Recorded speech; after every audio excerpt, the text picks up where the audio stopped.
gym today. I've got a unique band setup using the Thunder Band that I want to show you. It's very similar to the band belt system, but it's a little bit easier to get into, but it gives you the same effect. Let me show you what I'm talking about. Take the Thunder Band and just wrap it around your hips.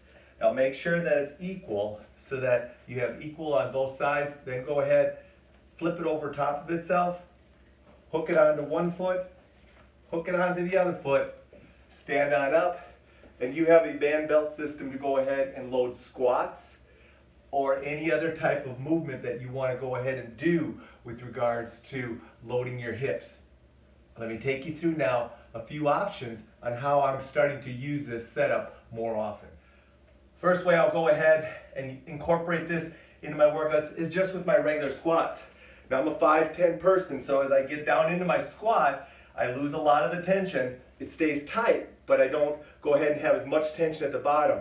But that's okay, because what I want to do is work on my hip extension at the top. Now I'll take that and I'll also go ahead and do a jump squat as I go ahead and come through. So I can incorporate them both that way. I'm primarily working at the top end of my range.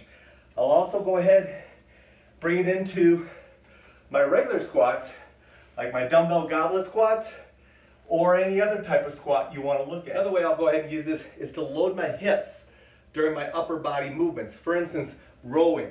I'll go ahead and set myself up for rowing, and I'll do my regular squat row, but now because I have my hips loaded, I'm not only working my mid-back, but I'm also working my hips at the same time. I can go ahead and even split it so I can do a little bit more unilateral loading on one side more than the other by splitting my stance. So another way to go ahead and use this setup is simply to go ahead and load your hips while you're doing your upper body workout.